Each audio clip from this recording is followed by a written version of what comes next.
Members, before we adjourn, I'm going to make a couple of remarks to put in the record. Also, I want to remind you under Rule 8 of the rules that you passed, each of you can enter a written statement into the record over the next 72 hours. So it would have to be in the next 72 hours. I remind you this is an historic event, and as we look back at the last impeachments here, there was much to learn, and you have that opportunity to leave your thoughts and your remarks, as I will here in a moment, for others to look at in case there's another impeachment at some time in the future of Texas. However, before I make my remarks, I want to excuse my legal counsel, Judge Lana Myers, who's been just an extraordinary person to work with and has become a great friend, and she's just been terrific. Before a judge on the Fifth Circuit, on the Fifth Court of Appeals, rather, the criminal court judge, and a longtime prosecutor from Dallas, and I could not have done this without you. Let's give her a hand.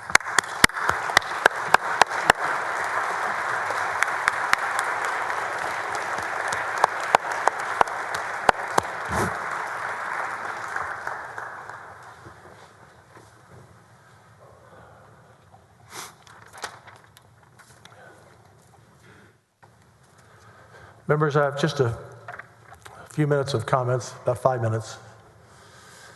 I've been unusually quiet for the last 3 months since the House of Representatives sent the articles of impeachment against Attorney General to us on very short notice in the final hours of the regular legislative session. The law requires the Senate to receive the articles and have a trial, and once I realized I would be the presiding officer and judge, I thought it was my duty to be quiet on this issue. Otherwise, how could I oversee a fair trial? I've done my very best to do so the last 3 months, and especially the last 2 weeks. Now that the trial is over, I want to take a few minutes before we close to put a few remarks in the court record for future legislatures to read in the event of another impeachment one day on both what the House and Senate did. Senators, first I want to once again thank you for doing your work. You all were thorough. You were thoughtful. You were professional.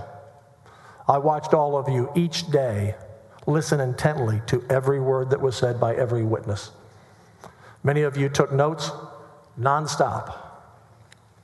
I want to thank the Rules Committee. Senator Birdwell, the chair. I want to thank the Rules Committee for their tireless work. Senator Huffman, Senator West, Senator Hinojosa, Senator Creighton, Senator King, Senator Flores. You worked many hours for the last 3 months. You wrote 31 rules that were approved by the Senate 25-3. And those senators, when you brought them to them, they made adjustments and suggestions to those rules, as you know. It was a collaborative effort from all members. All of us studied past impeachments from all across the country to learn from the mistakes of past impeachments, so we wouldn't make the same errors. Now, the 31 rules weren't perfect, but you can be proud of the rules you passed. They were our guide for these last 90 days or so and through this process. I want to mention one rule that really stands out to me for future legislatures, I believe, to follow. And that was putting a reasonable time clock on both parties to present their case. Otherwise, this trial could have lasted, as some others have, for months, or at least 4 or 5 weeks. Both sides were in agreement immediately on the time clock and how it should be allocated, and I appreciate both parties for your cooperation, not only on that, and much of that was actually part of your suggestion as well, but on every rule.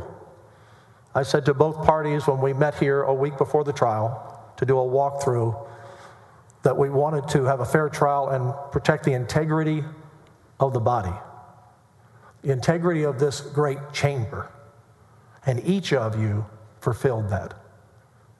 I was proud of both of you, how you conducted yourselves on the court. I feel it's important to set the full record straight on this trial because I want people in the future to have a full picture of what happened And how did we get here? I've spent most of the last 90 days, as many of you have, preparing for this trial. I've issued over 240 subpoenas. I've studied numerous motions, written multiple orders, read hundreds of pages of history, rules, documents, and worked on every detail of this trial with you and with our incredible Secretary of the Senate, the Clerk of the Court, who turned this chamber into a courtroom, and her great staff. I have had a total view of this process from the very first day the House sent over the articles of impeachment to us in May. With all due respect to the House, we didn't need to be told in the final arguments how important this vote was. I believe the quote was, "This will, if you're like me, be the hardest and most difficult and the heaviest vote that you will ever cast in your time in the legislature. This vote will be the vote you're remembered for most." Our members already knew that and have known that for the last 3 months. If only the House members who voted for impeachment would have followed that instruction in the House, we may not have been here.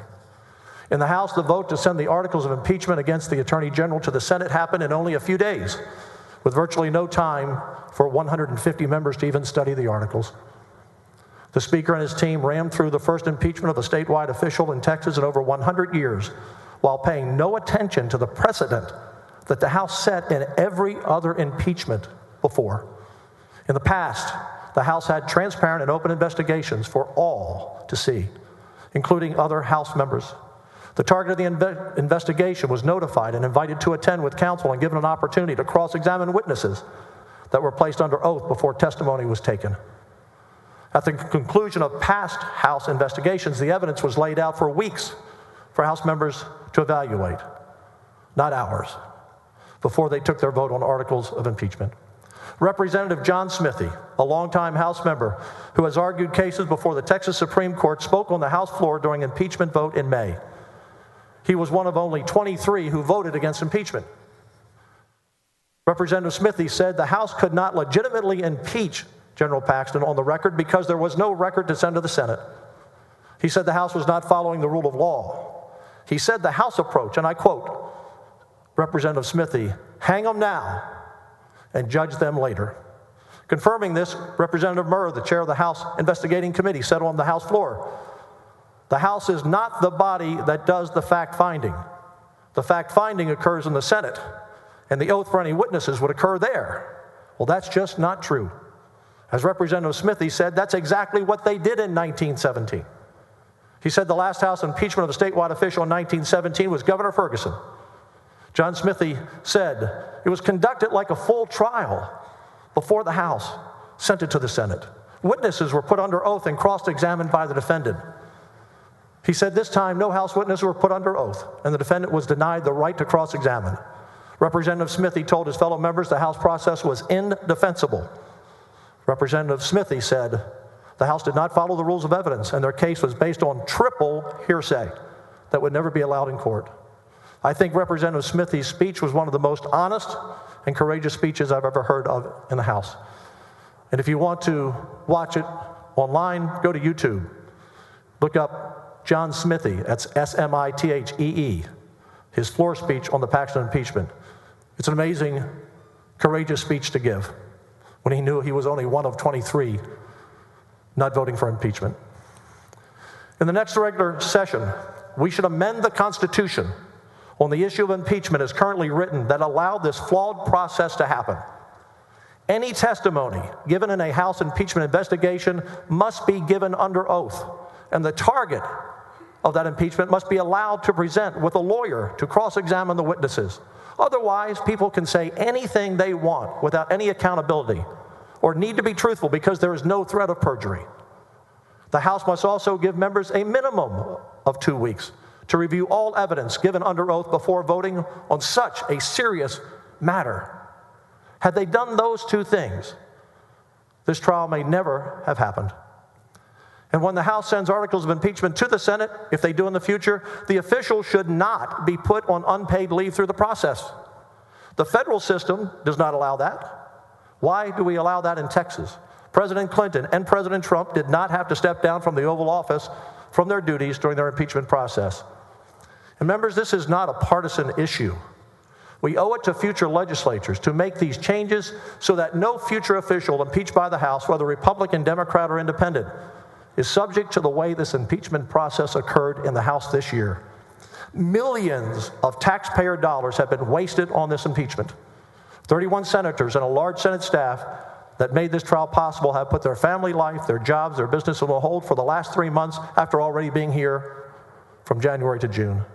I'm going to call next week for a full audit of all taxpayer money spent by the House from the beginning of their investigation in March to their final bills they get from their lawyers.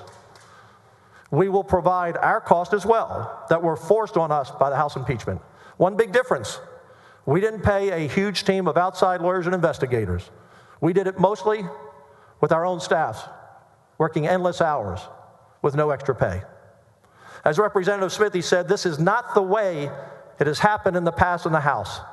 That's why I believe we've only had 2 prior impeachments. Our founders expected better.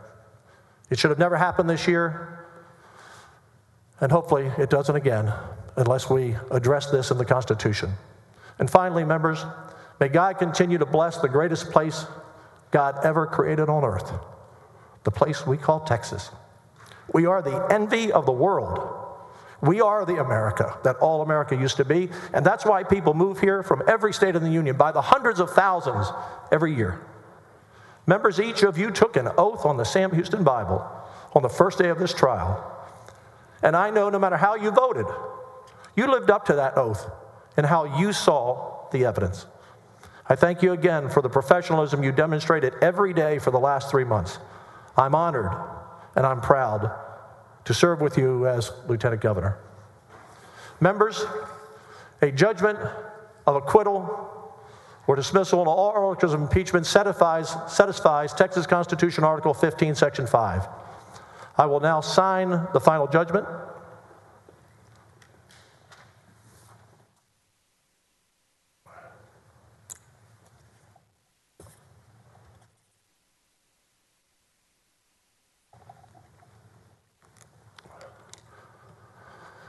This judgment will be filed with the Secretary of State, and Attorney General Warren Kenneth Paxton Jr. is hereby, at this moment, reinstated to office. The President's desk is clear, and there is no pending business before the Senate. I'm now going to recognize the Dean for a highly privileged motion. The next thing I will do is have the jury retire, so lawyers and House managers, everyone stay in your seats till the members of the jury leave. Senator Whitmire. Thank you, Mr. President. I move that the Court of Impeachment is hereby dissolved and we adjourn sine die pending submission of the final judgment to the Secretary of State. Is there any objection? Hearing none, this concludes the proceedings. The Court of Impeachment is hereby dissolved, and we are adjourned sine die pending submission of the final judgment to the Secretary of State. Thank you, members.